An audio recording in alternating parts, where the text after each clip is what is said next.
The purpose of this video is to familiarize you with the conventions of drawing two-dimensional and also creating three-dimensional views of magnetic and electric fields. So let's start with magnetic, and we'll start with the two-dimensional views. Usually you're more familiar with this. Here's a bar magnet, and we usually model it as having a definite north and a definite south pole.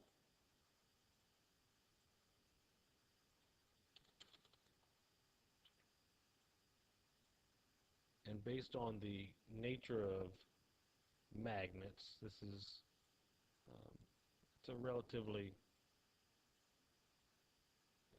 common model, and here's why. So on the small scale, these materials are actually oriented all relatively in one direction, depending on the strength of the magnetic field that created this. How they're oriented could be more or less aligned.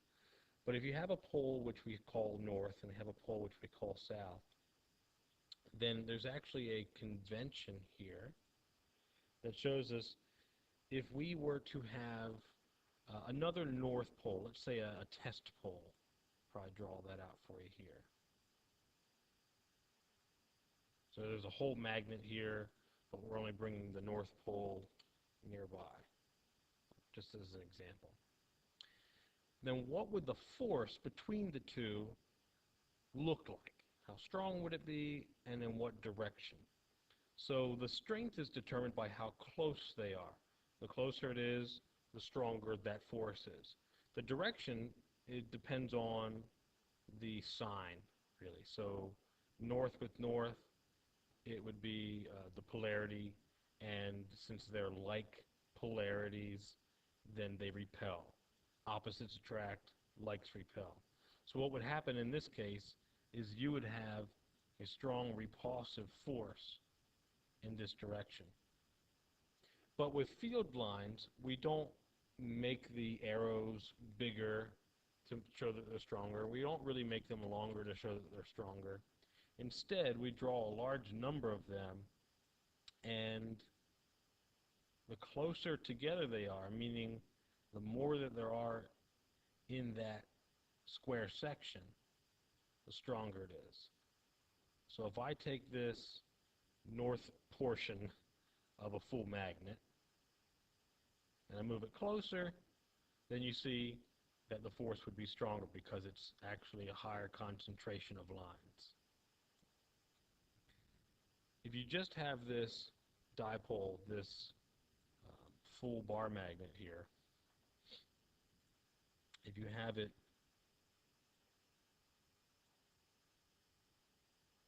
alone by itself, then what you end up with are some really symmetric field lines. So I'll draw this a little bit more freehand just to give you an idea.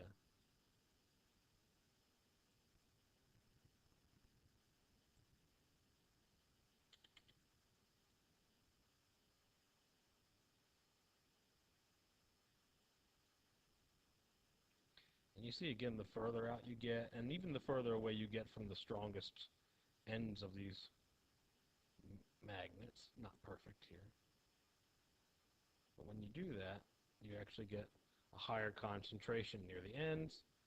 And if you do this in the presence of, say, iron filings, then you really see this strength, because the net forces tend to go towards zero at certain points in the magnetic fields. So if you have a north pole here that comes close, say you have another north-south bar magnet, comes here, then a higher concentration, out here further away, lower concentration, and again more towards these edges you'd have the higher concentration. That means it's the higher force. And technically you'd have them repelling in this direction. So you could draw arrows all the way along. So the convention is that we draw these field lines from north to south, because we're literally saying, at this point, what direction would the force have? And we could, again, from the densities of these lines, these imaginary models, we would be able to tell you the strength as well. So you could draw this on every one.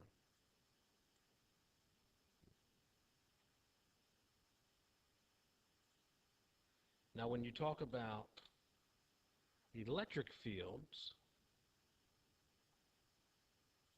we generally talk about objects that have some charge. We model them as little spheres.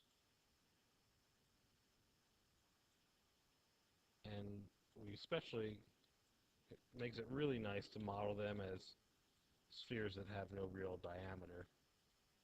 Makes it a lot simpler for us.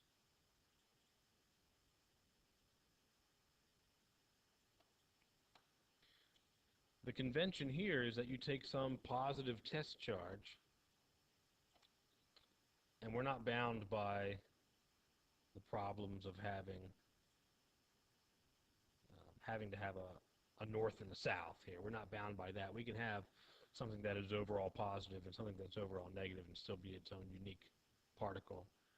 You take a positive test charge, and where would the forces be acting, in what direction, and how strong? How strong is, again, the same thing, the concentration of lines, and the direction is determined by not polarity this time, but really sign. So positives and positives, oh, it's going to want to repel. The force is going to be away from this and acting on the test charge. In this case, positive and negative, they are dissimilar, and so it's going to be an attractive force. So if we draw the field lines, let me just separate these by some large distance. Draw the field lines with the positive. If I'm here, what's the direction going to be? It's going to be repulsive. Okay. If I move the test charge here, what's the direction going to be? Same thing, repulsive.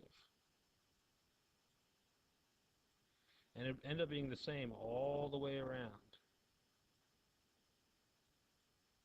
And for your sakes, I'm going to draw some of these in. You can draw as many as you want.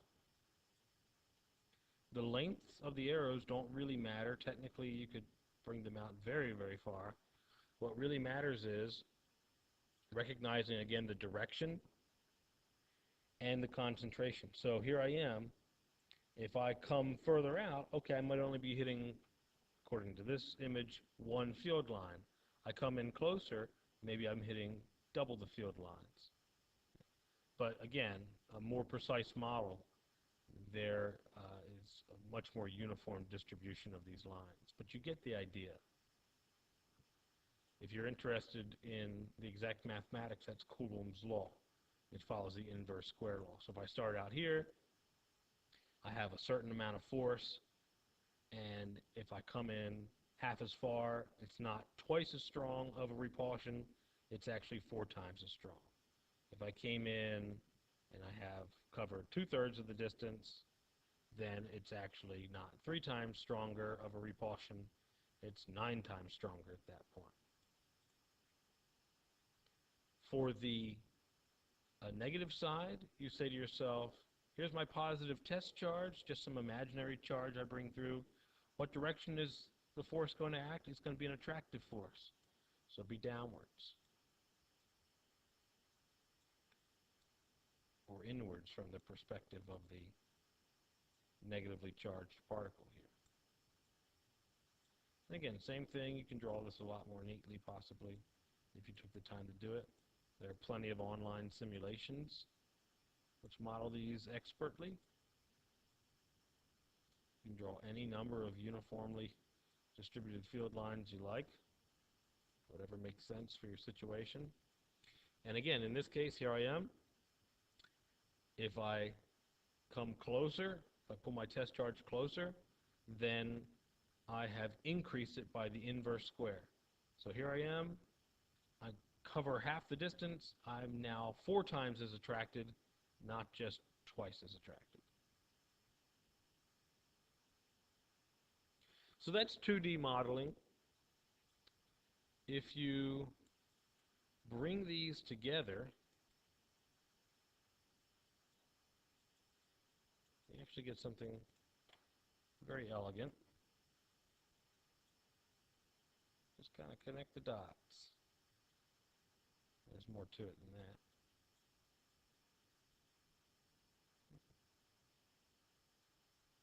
Not perfect here.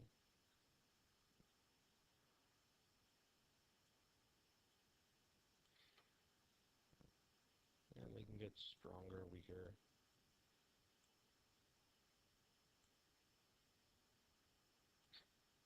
Well, I think you get the idea. Again, there are online simulations that do this much better than I do. These go out to infinity in this little environment. And you say, okay, here I am. I've got this little system now of positive charge and negative charge. Very weak out here because the concentration of field lines is weaker. Follows, again, Coulomb's law for these charges. Attracted in this direction, I could draw the arrows as I needed to. And you actually, let's say that I'm right here. What's going to happen? Well, I'm going to move along in this direction. At this moment, I have a force acting on me along the field line, tangent to the field line. So tangent to this field line would be a direct attraction. Tangent to this field line would be a direct repulsion. At any one of these points, oh, here we are, getting repulsed. So that's the idea of 2D modeling, and it can get as complex as you'd like it to. But when we really want to get into this, we talk about 3D modeling, and it gives us a whole other view. So this, if you look at the calculation, is actually applying Coulomb's law, that inverse square law applied to charges.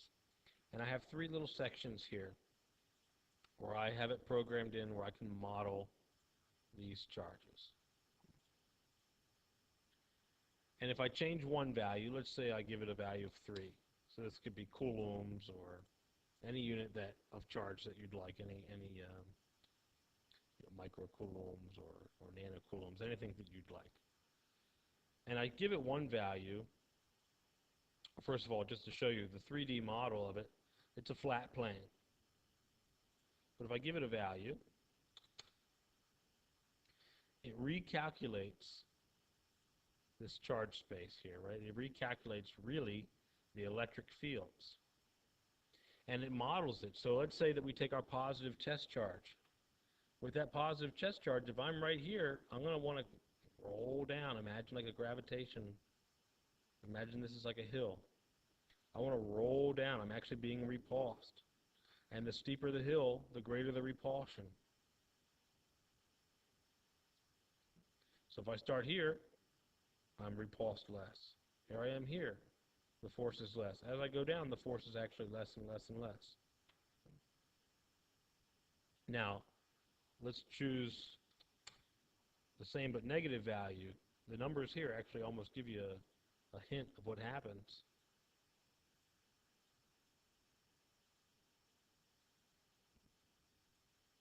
You can see that valley. Won't let me actually turn it. But you can see that valley there. It actually is, let me get rid of the 3 there. It actually is a little valley. So if I take my positive test charge, what's going to happen? Well, the force of attraction is not much. But then as it gets steeper and steeper and steeper, the force of attraction, that distance away from this negative charge particle, is actually greater, much, much greater. Again, by the inverse square law for charges known as Coulomb's law. So you can manipulate these however you want. And you get a really good idea of what these electric field lines look like, but instead of lines now, it really is a 3D topography. So hopefully that helped you understand E fields, meaning electric fields, and some more on B fields, meaning those magnetic fields. And depending on what your mind prefers, you can actually use this model for 3D or 2D. Some people like the lines better on 2D. Some people really appreciate this topography. So I'll leave that up to you. Have a good one.